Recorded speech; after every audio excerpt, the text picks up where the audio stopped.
Hello, friends. Today I will show you a room where a gentle voice masks a creeping control. It centers on Evelyn at the head of a dinner table, speaking of routine as if it were safety. The scene looks ordinary. Clink of cutlery, warm toast, Mara's quiet calm. Yet the cost of peace sits in the edges of every sentence, in the pressure of unspoken rules. Let's begin. The room felt warm and ordinary. A suburban hush pressed into the tabletop. The clink of cutlery, a hiss of steam from the roast, the soft, practiced kindness of Evelyn's smile. She sat at the head of the table, shoulders smooth as if she were arranging a shelf, not asserting a life. Her voice came gentle, almost generous, as she spoke of school projects and bedtime, of routine like a spell to smooth the day's chances.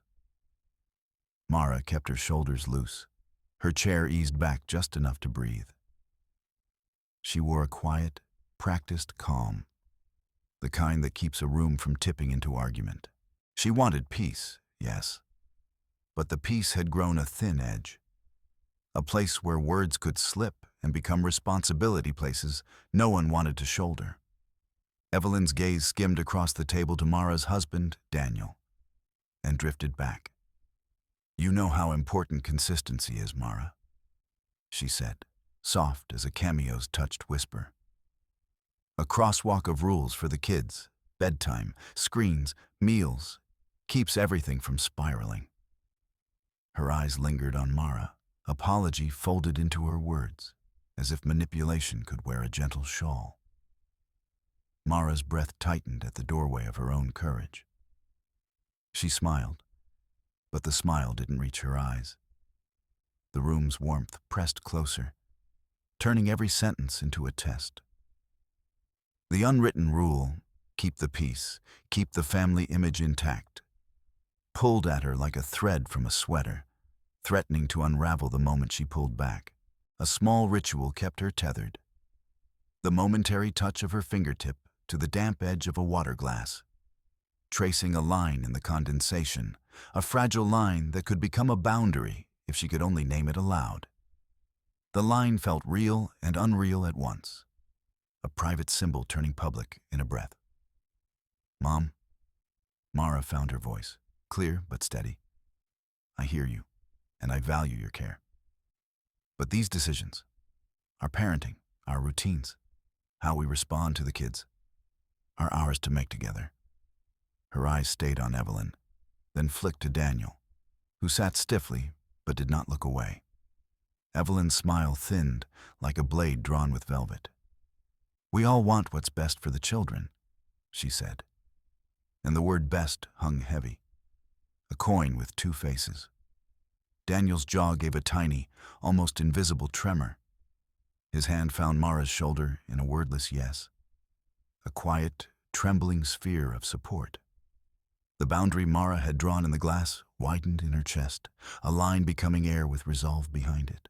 "Then we'll decide as a unit," Mara continued, voice lower but not soft. "And we'll listen to concerns, not presume them as instructions. If something feels off, we talk about it. If it doesn't belong to us to fix, we don't pretend it does." Her breath steadied as the words gathered their own shape.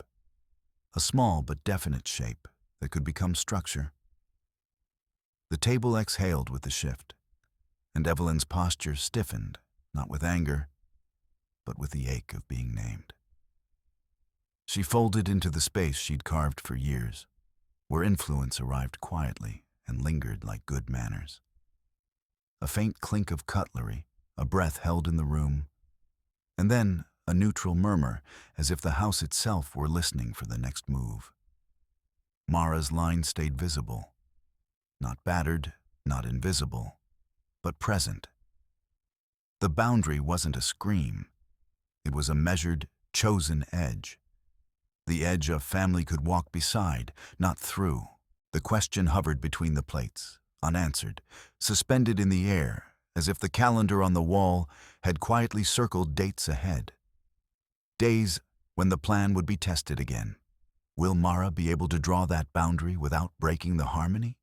Morning light threads through the blinds as Mara stands at the kitchen island, coffee in hand, the room already rehearsed for a scene she's tired of performing.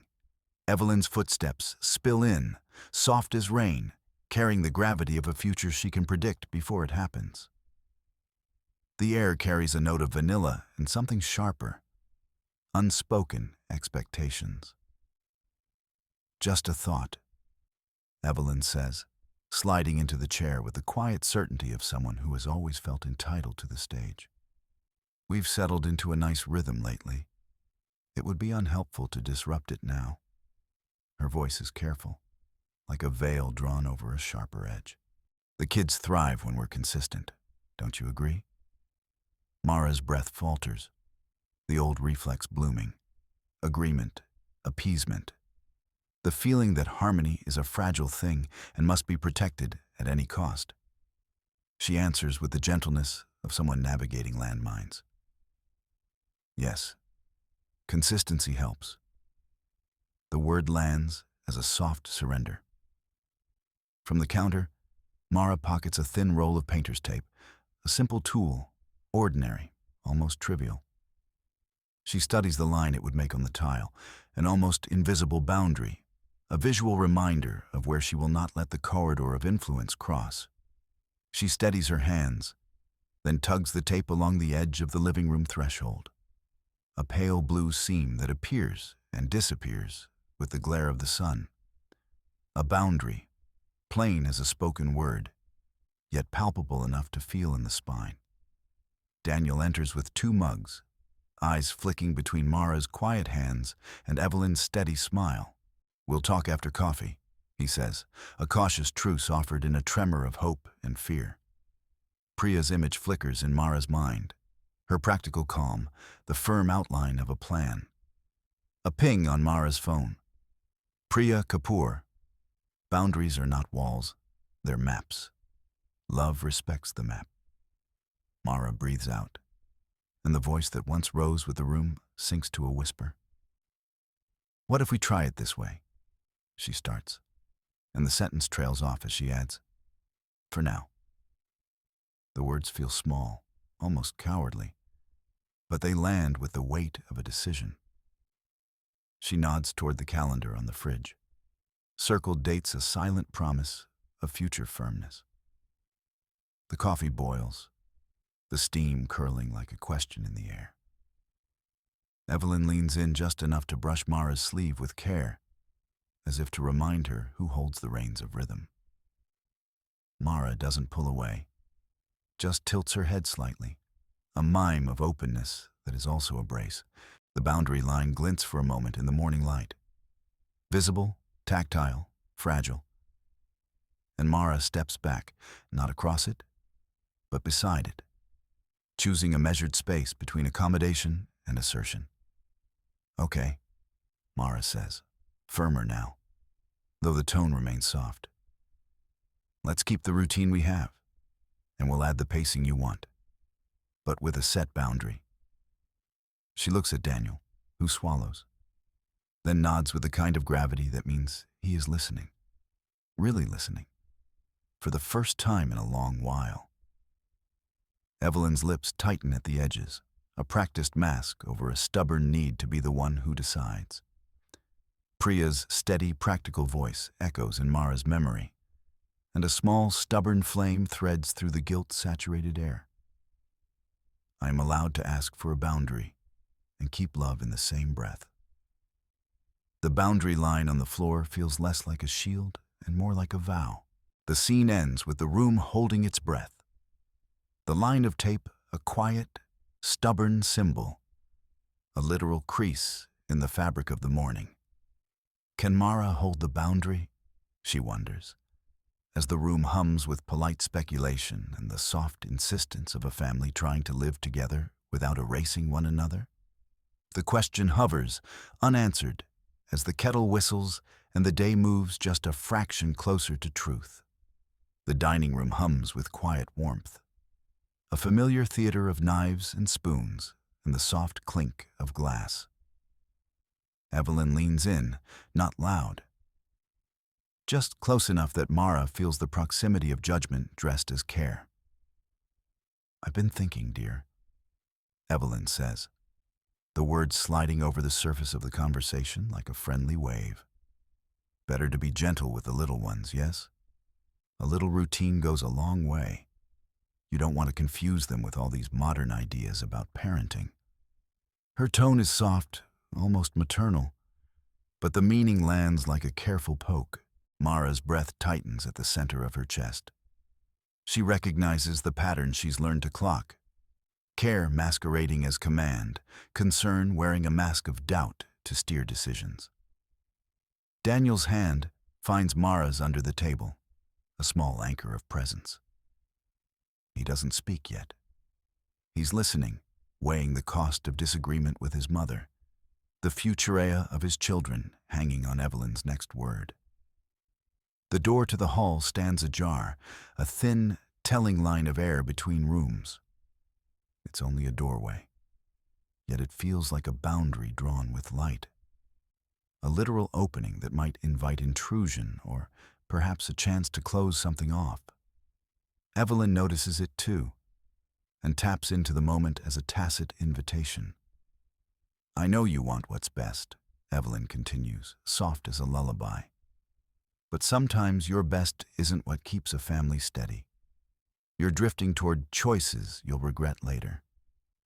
The phrase lands with a practiced gentleness that carries a sting Mara knows too well. Mara learns to hold the image of the open door in her mind, not as a threat to retreat, but as a symbol she can name. A breath passes, and she feels the old tremor in her throat fade a fraction, replaced by a steadier, quieter resolve. "I hear you, Mom," she says, choosing her words with care. "And I appreciate your concern. Daniel and I are steering this together. We'll consider your thoughts, but we're the ones who'll decide what fits our family right now." The first strong, clear boundary lands, not with accusations, but with a calm that surprises herself. Evelyn's eyes narrow, not in anger so much as calculation, the moment she tests a line she believes she owns. "Just don't forget who raised you," she murmurs, a soft recoil of old gravity trying to pull Mara back into the orbit she knows too well. Across the table, Daniel breathes, and Mara feels the weight of his alliance steady her further. "We won't forget," he says evenly, his own boundary finding its color. "We're building our routine, from the inside out, with respect and honesty. If that's not okay, we can talk after. But tonight is about us deciding together." The room holds its breath for a heartbeat, and then the warmth returns. Not the old warmth of compromise at the cost of self, but a new, sharpened warmth. A space where love can exist without surrender. The open door remains a quiet witness. The invitation to intrude, the possibility to retreat. The reminder that safety can be drawn as clearly as a line in chalk on a doorstep. Mara watches the handle settle, the hinge sigh, and she asks herself, not aloud, a question that doesn't need an answer just yet. If I finally name the pattern and stand by it, will this house hold the breath of our family? Or will the door swing wide again? The kitchen lamp hummed softly as Mara stood at the counter, the evening light stitching gold along the edges of the tiles. The room felt intimate, almost protective, until Evelyn materialized in the doorway with the casual precision of someone who believes they are merely helping. She moved toward the fridge without asking, rearranging the magnets as though their routine were a project she owned. "Dinner was lovely, isn't it?" Evelyn said. But Mara felt the uninvitedness in the greeting, the soft edge of control hidden in the compliment. Evelyn paused over the coffee mugs, as if weighing which cup would suit the moment best for a lesson. Mara watched the small invasion. The casual rearrangement of kids' cups, the suggestion that the playroom schedule needed adjustment. The way Evelyn's eyes flicked to the calendar. The dates circled in bright ink, Saturday, the one Mara and Daniel had chosen for a family talk about boundaries, glared at her from the fridge like a dare. A thread of unease tugged at Mara's chest, the first fraying ripple of a pattern she hadn't named before. "Mom?" Daniel's voice came from the doorway, soft as a shield. "We'll handle the routines here." He glanced at Mara, a flicker of support that trembled on the edge of a decision. Evelyn drew back, as if curiously surprised by the room's widening quiet. "Just offering helpful input," she said. And Mara heard the familiar mask, concern masquerading as invitation. Mara steadied her breath. On the counter lay a napkin with a single line drawn across its pale skin, the boundary line, a quiet symbol she'd started to carry in moments like this, when patience threatened to spill over. She picked up the napkin as if it were a shield, pressed the edge to her palm, and met Evelyn's gaze with a calm she barely recognized as her own. "We appreciate your care," Mara began, choosing words with care. Feeling Priya's guidance echo in her ear, a whispered plan she'd rehearsed with the confidant who'd become her shadow ally. "But decisions about our home and our kids stay ours, unless we ask for input. From now on, the conversation about routines happens with us seated at the table. Not before we're seated, and not after the fact."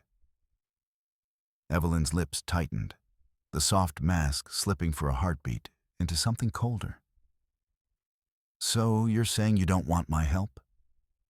"Not uninvited help, not control," Mara said. The words gathering weight, the boundary line in her hand, now a clear, palpable boundary she could touch. "If you have concerns, bring them to the table. We'll consider them. But you don't decide." Daniel stepped closer, finally meeting her eyes with a steadiness that surprised him. "We'll decide what we need as a family," he said, his voice firmer than it had been in months. Priya's message arrived as a quiet ring in Mara's ear, a reminder to fix the framing. She repeated it aloud, the sentence rehearsed but now earned. "We will decide our routines together.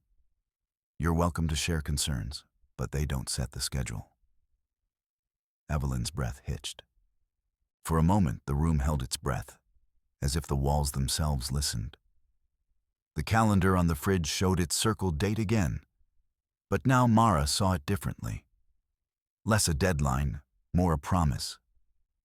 The boundary line, drawn in ink and intent, lay between what had been hers to bear and what would become theirs to claim.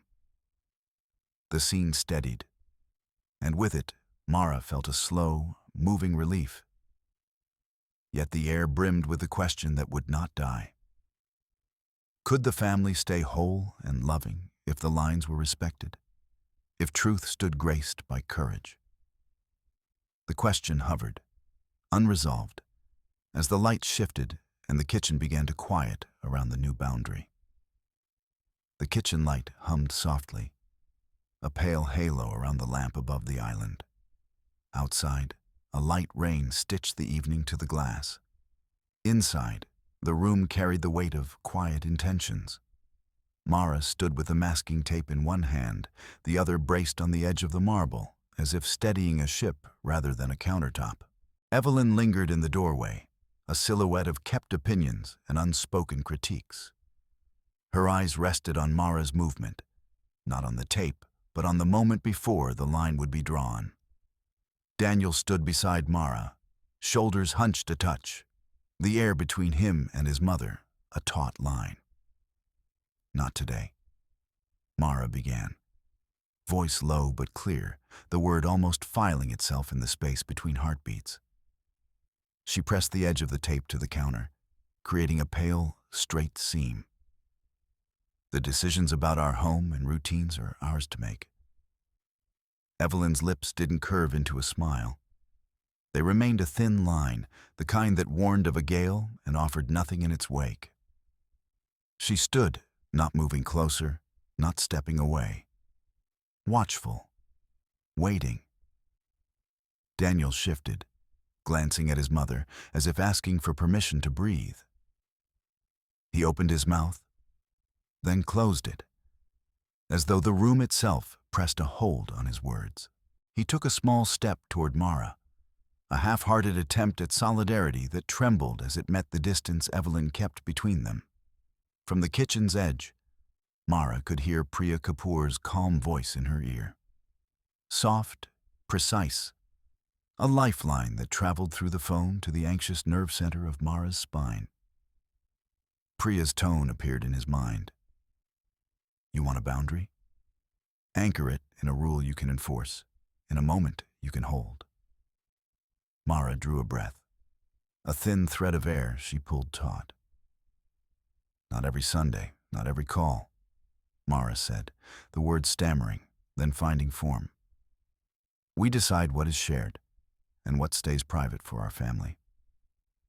She paused, the tape catching a thread of light as if it too listened. The routines, our routines, are ours. Evelyn's eyes flickered, a flicker of heat behind a frost. The pressure in the room thickened, as if someone had pressed a finger to the air just above Mara's shoulder, asking her to retract, to yield, to remember her place. Daniel's jaw tightened. He looked from Mara to his mother, as if weighing the gravity of a choice he wasn't sure he wanted to make. Mom, he began, tentative, careful not to wound. We've talked about you being part of this, but it can't always be your pace, your timetable. The word pace hung between them, an unspoken negotiation of time and space. Evelyn's gaze sharpened, but she did not interject. She allowed the moment to slip past, like rain through a window that hadn't been cleaned in years. Mara pressed the tape nearer the counter's edge, a literal boundary, a visible vow she could point to when doubt tried to creep back in. Priya's voice returned, this time a whisper that seemed to come from somewhere inside Mara's own chest. Tell him the exact framing, she'd said. The power is in the precision. Mara repeated the line she'd rehearsed in the shuddering hours prior. The decisions about our home and routines are ours to make. It wasn't a hammer. It wasn't a shout. It was a boundary spoken with a steady, careful cadence that made the air around them feel heavier with truth. Daniel swallowed, and the words he'd kept inside began to push forward, not as a defense, but as a confession. If we don't defend this, if we don't stand together on this, she will keep testing. He whispered, the admission surprising even him. He looked at Mara with a scrim of doubt over his eyes, the doubt that had lived there since childhood, the doubt of pleasing two worlds at once, of choosing the right path while avoiding the fall. Evelyn finally exhaled, a soft sigh that wasn't a surrender, just an accounting of the moment. Silence settled, dense and telling, as if the room itself waited for the next word to determine the course of the evening. Mara's shoulders tensed, then loosened, a small release. The boundary line on the counter, literal, visible, and clean, seemed to glow with a faint, almost humane warmth, as if the tape absorbed a portion of the room's anxiety and held it in check. She didn't claim victory. She offered a possibility. The line was there, and with it the question of what would come next. Okay, she said, softer now but not weak. We're starting here. You're welcome to be part of our lives, but not to decide them for us. The room replied with a careful, almost respectful pause. Evelyn's eyes flickered again, not with malice, but with a calculation of consequences. She did not smile, but the mere fact that she did not explode into another bout of whispered instructions left space for the very first, thin crack of hope. Daniel stepped closer, not forward but inward, as if stepping into a safer shadow. I'll talk to her in the way that doesn't burn the house down, he said. And Mara heard more resolve in that half line than in many overt assurances she'd heard before. I'll back you up. Priya's voice bloomed again in Mara's ear. Calm, confident, practical. Keep it simple, Mara. Document the boundaries. Repeat the line when needed. And if she pushes, you hold. We build from here. The plan settled into the room, not as a blueprint to win a battle, but as a framework to protect a fragile peace. The boundary line remained, the door to the hallway a little ajar, an open invitation to negotiate, maybe to forgive, perhaps to undo harm. Evelyn's mouth thinned, not with anger now, but with a stubborn, professional restraint. She did not yield in this moment, but she did not erase Mara's claim either. The tension between them didn't vanish. It reframed itself around a new agreement. Boundaries acknowledged, not violently demanded. The clock ticked, a reminder of time's authority and its fragility. The rain stitched the window again as if to seal the decision in a glassy calm. And in the quiet that followed, Mara found a different breath. The sense that she hadn't won, but she hadn't lost either. She had chosen a line and stood by it. Yet the air still carried a single question, suspended like a thin thread across the room. Will this line hold when Evelyn tests it again? The kitchen light hummed softly as Priya slid into Mara's breakfast nook, a tote of notebooks and a thin strip of tape clicking against the counter. Mara stood by the stove, hands rinsed and damp, as if washing away the last tremor of doubt. Okay, Priya said, settling. We name it. Gaslighting, triangulation, guilt, the old three-step.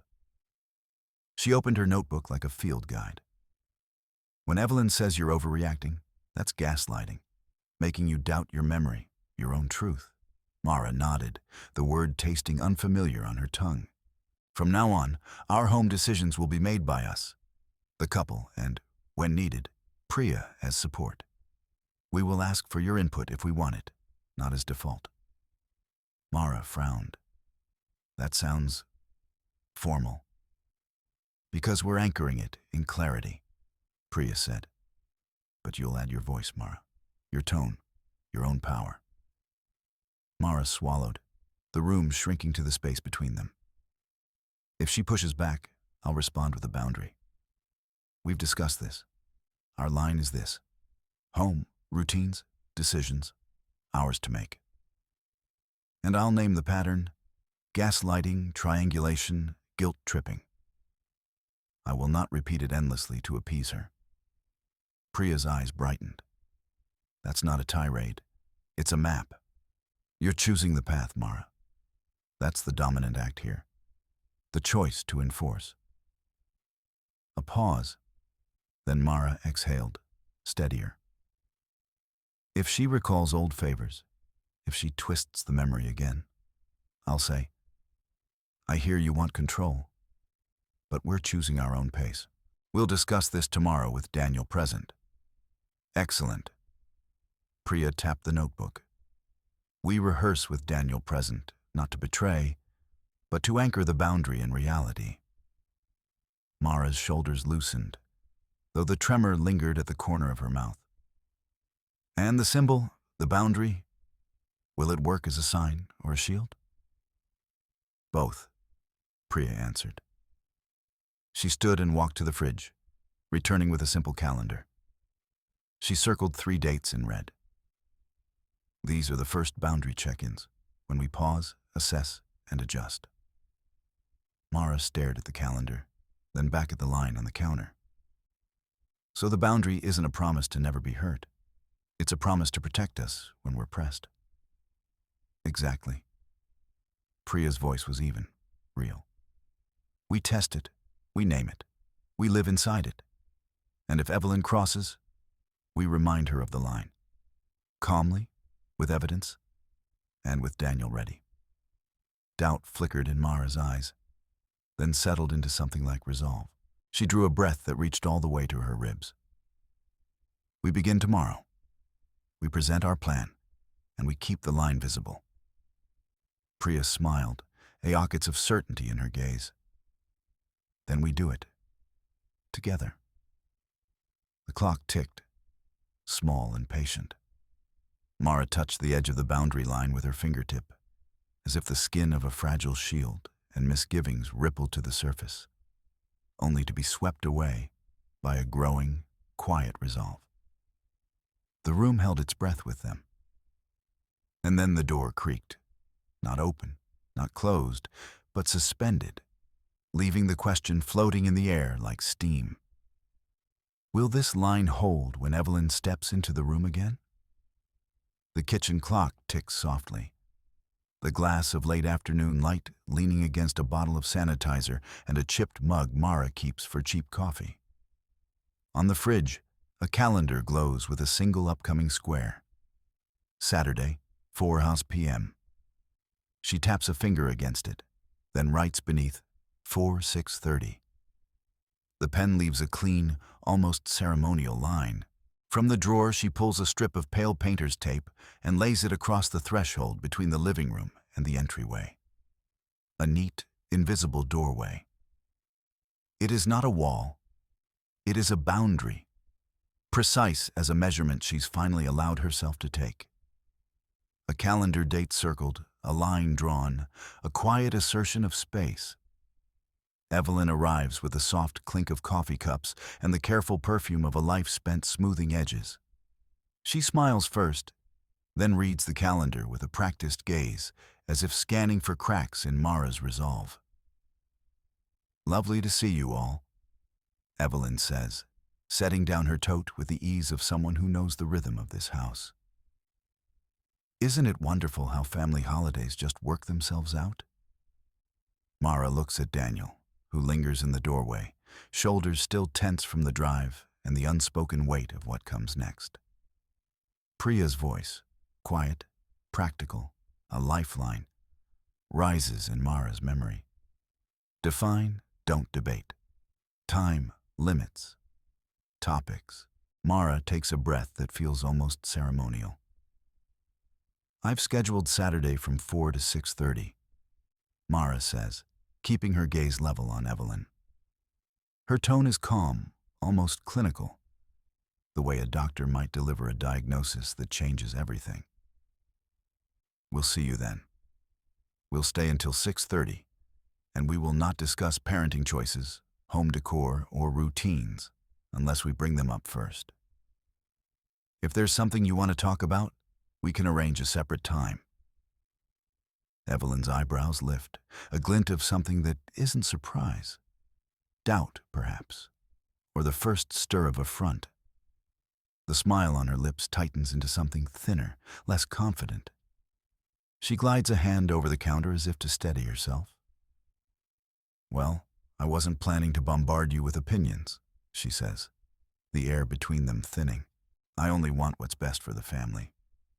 Daniel stands a beat farther back, the color in his face shifting from resignation to something sterner, then softening again under Mara's steady gaze. He speaks, reluctance braided with a stubborn thread of resolve. "If we don't set this, it keeps looping back. I'll support you, Mara. We'll follow the plan." Mara nods once, not in triumph, but in a stubborn kind of relief. She steps toward the doorway, the boundary line she's just drawn, not a barrier to warmth, but a structure that preserves it. "We will start with the time. If we're late or if something comes up, we'll regroup and adjust the plan, not the rules. That's how we stay connected and safe." Evelyn's hand pauses on a cup handle, the other drifting to the edge of the calendar like a dare. She tests the air with a measured exhale. "You're not going to pretend you've got this alone," she says, softer now, almost to herself. "Careful about the cost of this independence, Mara." The room seems to tighten around Mara's spine, and for a moment the old fear, will I be blamed for ruffling the nest, beds down in her chest. But she looks at Daniel, then at Priya's counsel whispering in her head, "Hold the line, explain, recenter." She repeats the boundary aloud, not as a threat, but as a plan. We will not part with our time or our decisions without consent from us first. If this changes, we'll talk about it after 5 days' notice. Daniel meets the line with a slower nod, a flicker of assurance crossing his face that wasn't there before. He steps closer, not to challenge the boundary, but to anchor himself to it. "I'll drive up with you for the visit," he says, testing the logistics, testing his own willingness to enforce what they've said. Evelyn studies the tape, the circled calendar, the moment stretched between those two responses. For a long breath, she keeps quiet, the usual reticence of a woman who knows how to push without breaking. Then she leans in, offering a veneer of civility she can still summon, if only to test the edge of the new line. "We'll see," she says. And in the retort, there is no triumph. Only the chilling reminder that the line is not a shield from her, but a signal that the family will now meet at boundaries that can be respected or tested, but not dissolved. The room settles. The boundary line remains visible, a thin, honest seam across the floor. A calendar with circled dates glows softly in the pale light. The air holds the faint scent of coffee and something else. Dread, perhaps, or relief. The feeling of a family choosing autonomy without abandoning love. Will Mara hold the line when the door opens again? The question lingers, unanswered. A quiet invitation to prove that boundaries can be care, and care can endure. The living room smelled faintly of citrus and coffee. A late afternoon glow pooling on the coffee table where Mara, Daniel, and Priya sat in a careful triangle. Evelyn's absence pressed in like quiet air. No words, just the sense that someone might step through the door and redraw the room with a single glance. Daniel folded his hands. "I'll support you, Mara. I just need a plan you can stand behind, not a vision you mutter into the phone at 3 a.m. Mara kept her gaze on the sticky-noted calendar in Priya's notebook, where dates were circled with neat, stubborn precision. We need a structure the moment she tries to bend it again. She looked up, the first stubborn clarity she'd managed in weeks. Not just a promise, a schedule, a signal, and a consequence. Priya glanced at Mara, then at Daniel. Her voice steadied the room. "We map tactics, not emotions. Guilt trips, triangulation, unsolicited interventions. Name them, rehearse responses, assign roles." She tapped a page with the elegance of someone who had practiced crossing a desert with a map. Daniel spoke next, and his voice surprised Mara with its steadiness. "Okay, 4 to 6:30 is the boundary window we tested before. If she presses beyond it, we pause, politely but firmly. I'll speak first, set the tone, then you remind us of the window." He paused, as if tasting the words before saying them aloud. "And if she uses guilt, we say, 'We understand your concern, but we've decided.' Then we leave if she won't respect the boundary." A thin line formed in Mara's mind before it formed in the room. Priya opened her bag and retrieved a roll of painter's tape. "The boundary needs a visible anchor," she said, unrolling it along the rug at Mara's feet until a pale amber line appeared. A real, touchable boundary against the soft, domestic surface. Mara stepped forward, and the line, clear, physical, almost ceremonial, felt like permission she had never allowed herself before. "We'll give Evelyn a simple script," Priya said, writing with quick, practiced strokes. "When she shifts the topic or injects guilt, you respond with a line and a time check. We're outside the boundary window. We'll talk after 6:30. If she sustains pressure, you pause and say, 'We'll reschedule.' If she tries to undermine you with looks or insinuations, you acknowledge the discomfort and end the visit with a calm exit." Mara's breath shortened, then steadied. She spoke aloud the line she'd practiced in front of the mirror, the exact cadence she'd rehearsed with Priya. "Evelyn, we appreciate your care, but this is the boundary for parenting decisions. We'll talk again on Saturday at 4 dal." The words sat between them, heavy and specific, like a key that fit a lock she hadn't known existed. Daniel glanced at the line and then at Mara. "If she pushes, I'll hold you to the phrase. I'll step in when needed, but I won't be the engine of this change alone." Mara looked at the boundary, then at Priya. The sense of power surprised her. Not teeth-bared defiance, but a kind of disciplined sovereignty. "We do this together," she said, almost to the line on the rug, almost to Evelyn's imagined resistance. "Not because we hate her or want to cut her out, but because we deserve a space to decide what's right for our family." The room held its breath, as if the walls themselves listened to this new arrangement.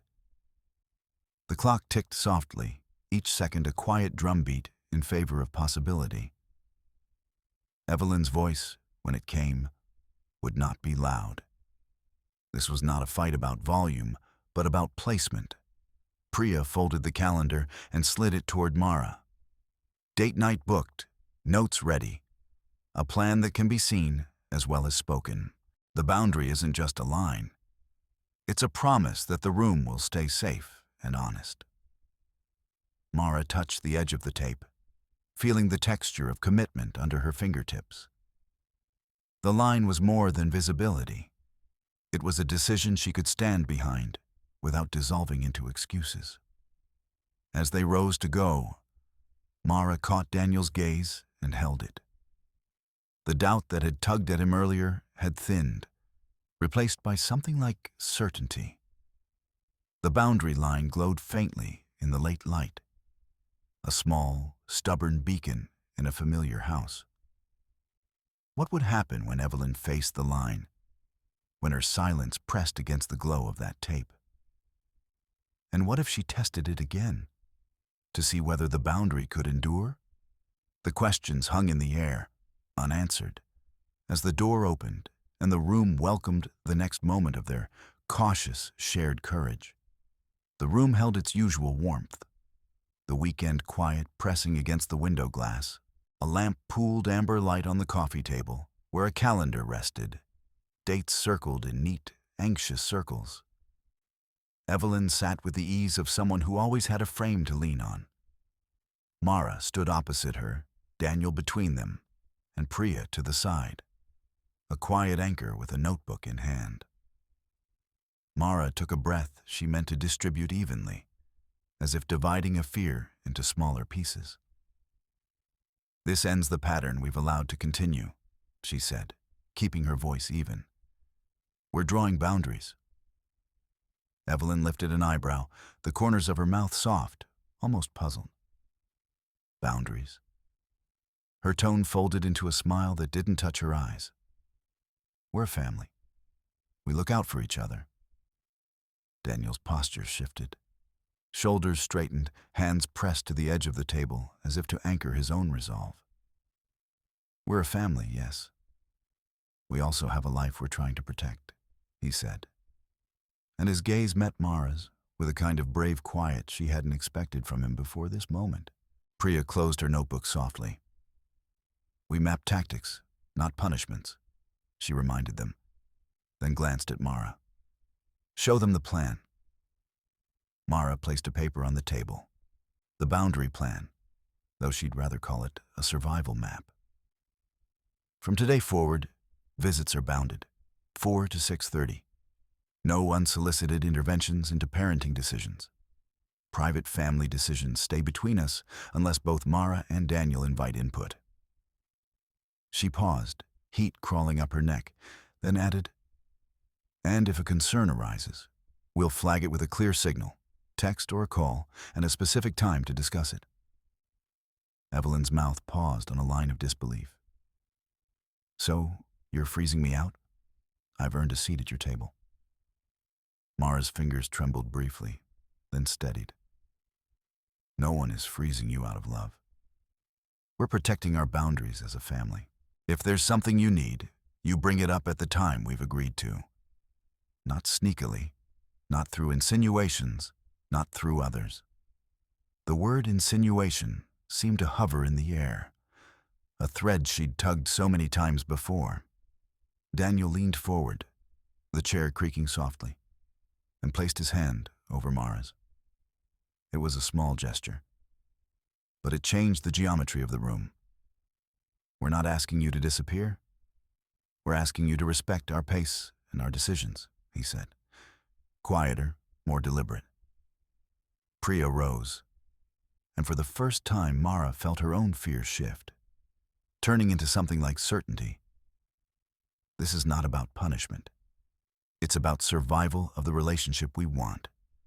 Honest, open, and within agreed boundaries. If Evelyn trusts us, she'll respect the boundary too. If she doesn't, the line remains. Visible, measured, constant. Evelyn's gaze flickered to the circle of dates on the calendar, then to the line Mara had drawn with a marker across the corner of the notepad.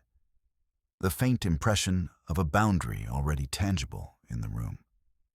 A boundary line, not a wall. A line that could be crossed only with a mutual choice. Silence pressed in, thick and intimate. Then Evelyn's voice softened to a cautious warning. Choices have consequences, darling children. You know that, right? You'll pry open doors you can't close again. Mara met the challenge with a steady calm. We're prepared to endure the consequences. We love you. We want you in our life, but not at the cost of our home's safety. She looked at Daniel, and for a heartbeat, he was the one who had to choose. And he chose. He gave her a small nod, and then spoke with a clarity that surprised even him. We will enforce these boundaries. If you test them, there will be fewer visits, not more, he said, the words leaving his mouth as a deliberate act rather than a rupture. Evelyn's mouth pressed into a thin line, but her hands lay still on the armrests, not rising to challenge. She looked at Priya, who offered nothing but a steady, unshakable calm. We'll consider this, Evelyn said at last. Not agreeing, not resisting, simply naming a future possibility. The room exhaled. The calendar's circles felt suddenly heavier, holding a promise and a risk at once. Mara moved the marker tip along the edge of the notepad, watching the ink leave a crisp, visible boundary. A small, ordinary act. Yet it became, right there, something sacred. A line that could guide or fracture. As conversations drifted toward the practicalities, the next scheduled visit, the method of signaling concerns, the roles each would play, Danielle's hand stayed on Mara's. A quiet pledge. Priya jotted a final line in her notebook. The sound of the pen, a soft punctuation to the room's tension. The door opened to the evening and the street's soft murmur. They stood, then stepped closer as a unit. The boundary laid not as a weapon, but as a shared decision. Evelyn remained, now oddly alone with the emptiness of having a line drawn in the space she had long believed hers to command. Outside, the evening cooled. Inside, the four of them stood a breath away from a new equilibrium. The question hung in the air, as if written on the very marks of the calendar. Would they keep to the line, or let old habits redraw it? The living room hummed with ordinary courtesy. The kettle soft in the back, the blinds flicking with a late afternoon breeze, a calendar on the fridge dotted with circled dates. On the floor, a line of painter's tape stretched between Mara's chair and Evelyn's. A pale seam that seemed to pulse with newly minted authority. Priya sat nearby, notebook open, pen balanced like a quiet weapon. Mara, you shouldn't, Evelyn began, voice lacquered with practiced warmth. But Mara stepped forward, toes crossing the line with deliberate calm. The boundary line wasn't a shield so much as a doorway she would walk through aloud. 4 to 6:30, Mara said, steady as a metronome. That's our window for visits. Within that time, you're welcome in our home. Outside, we'll reschedule. She kept her gaze on Evelyn, not letting the old habit of flinching win. This isn't about you stopping by.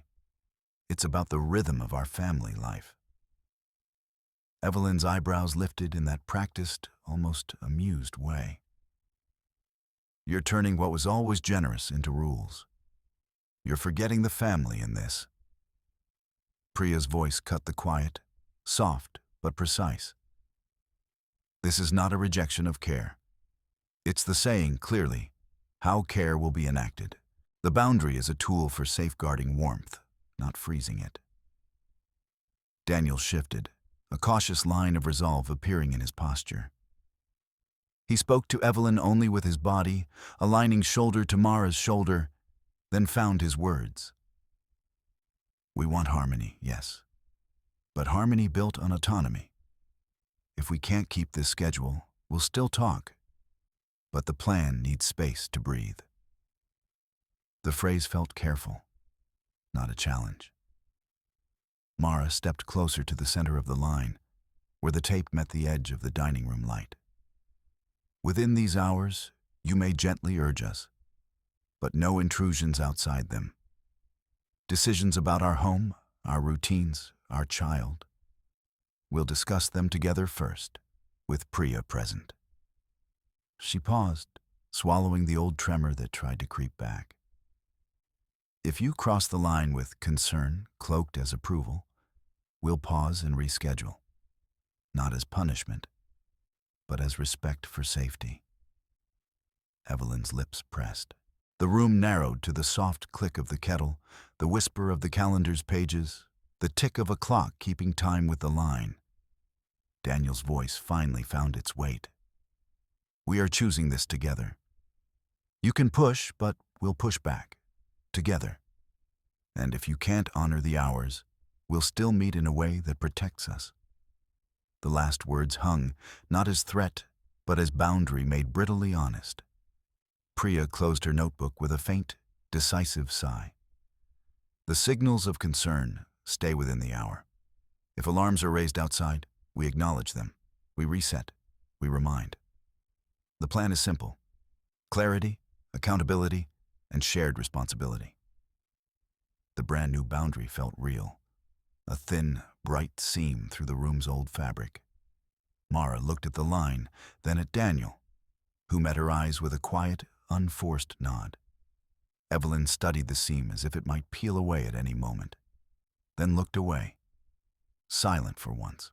And in that silence, Mara asked the unspoken question, light slipping from her voice into the air. Can we hold this?